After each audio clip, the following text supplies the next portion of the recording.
Hey everyone, and welcome. Today we're going to dive into something truly fascinating, the incredible, complex, and always changing story of women's roles in Indian society. From these revered scholars in the ancient world to the architects of the modern family, it's a history that's just packed with surprising shifts and really powerful voices. And that really brings us to the big question that's going to guide us through this whole explainer. Across thousands of years of change, what has been the true role of a woman? I mean, it's a question societies have wrestled with forever, and the answers we find in India's past are absolutely fascinating. So to really get to the heart of it, here's our game plan. We're going to journey through 5 distinct eras. We'll kick things off with the surprisingly progressive ideals of the Vedic period, then we'll track how and why those norms started to shift. After that, we'll meet some of the amazing pioneers who fought for change in the modern era, zoom right into the super important family unit, and then finally, we'll land at the crossroads where women find themselves today. Okay, so let's start at the very beginning, in ancient India, during what's known as the Vedic period. This was a time when women, and this might surprise you, held a status that was remarkably high and, deeply respected. If you look at the foundational texts from this era, they're pretty clear.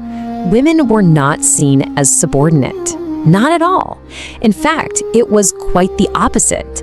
They were treated with a great deal of dignity and were active participants in pretty much everything: education, religious ceremonies, and public life. And we're talking about some serious freedoms here. You had highly educated women like Gosa and Apala actually authoring sacred hymns. There's the famous story of Gargi, a philosopher who publicly debated the most famous male sages of her time, and won. We even have figures like Vispala, a warrior queen who literally fought on the battlefield. And crucially, women had real agency in their personal lives, often choosing their own husbands in a ceremony called the Swayambara. But, as history often goes, this ideal didn't last forever. Over the next few centuries, social norms started to change, and that led to more restrictions. But even in this period of change, you had these really powerful new philosophies pop up to challenge that growing status quo. And wow, this slide really shows you just how dramatic that shift was. The educational and public opportunities of the Vedic age, they gave way to a lack of education and systems of seclusion like purdah. The freedom to choose your partner was replaced by the practice of child marriage, and women's roles in both religious and public life became much, much more limited. But here's where it gets really interesting. This wasn't the whole story. Right in the middle of all these growing restrictions, a powerful counter-narrative emerged from the Sikh gurus. They introduced a philosophy that was, nothing short of revolutionary, championing the absolute equality and divine importance of women. And this quote just brilliantly illustrates their core teaching.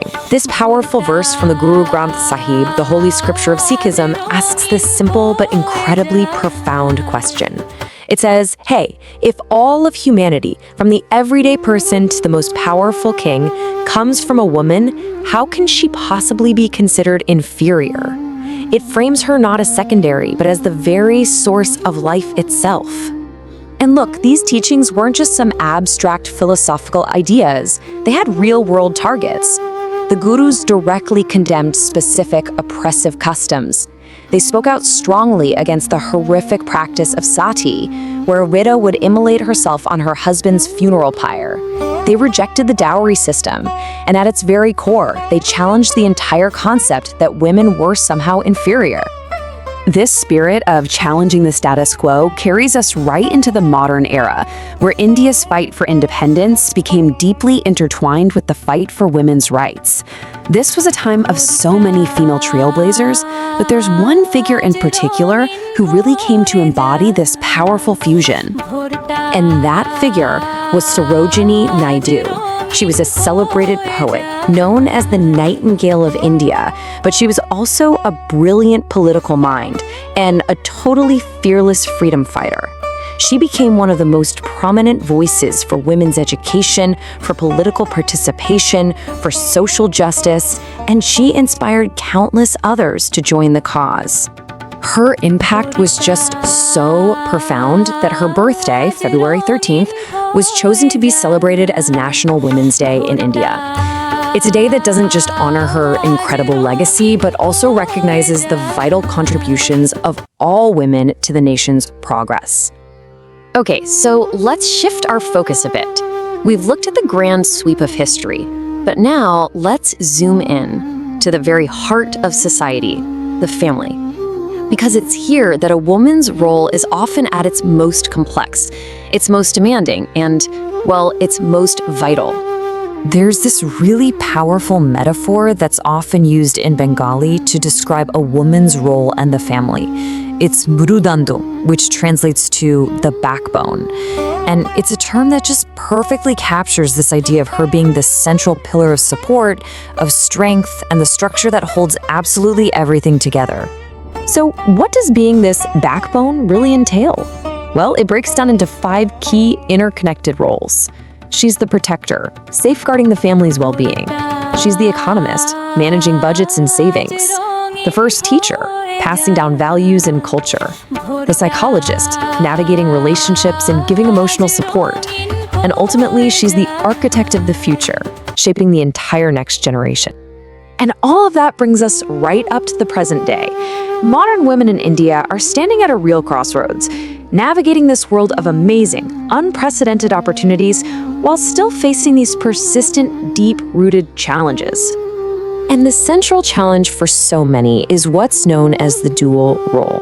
But this isn't just about doing it all. It's this deep societal expectation that a woman's career is sort of an add-on to her primary role at home. It's the immense pressure of building a professional career while simultaneously shouldering the full weight of domestic responsibilities, a balancing act that, as you can imagine, often leads to incredible stress and burnout. I mean, just look at the scale of this balancing act. On one side of the scale, you've got the relentless demands of a career, all the deadlines, projects, workplace demands, and financial contributions. And on the other, the equally huge responsibilities of the family, raising kids, managing the household, keeping up with social ties, and being the emotional support system. Juggling both is just a monumental task. So what's the path forward? Well, the consensus really points to a 3-part approach. First, a continued focus on education and awareness to empower women with knowledge. Second, and this one is critical, a cultural shift towards shared responsibility, where men are encouraged to participate equally in domestic and childcare duties.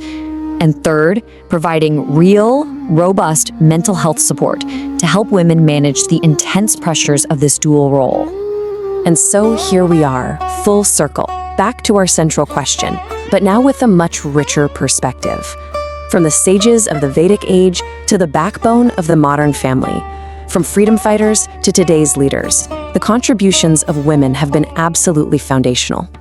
So I'll just leave you with this thought. When it comes to building a truly healthy, prosperous, and equitable society, the question isn't if the role of women is essential.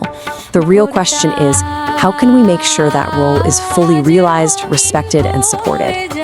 Thanks for joining me on this journey.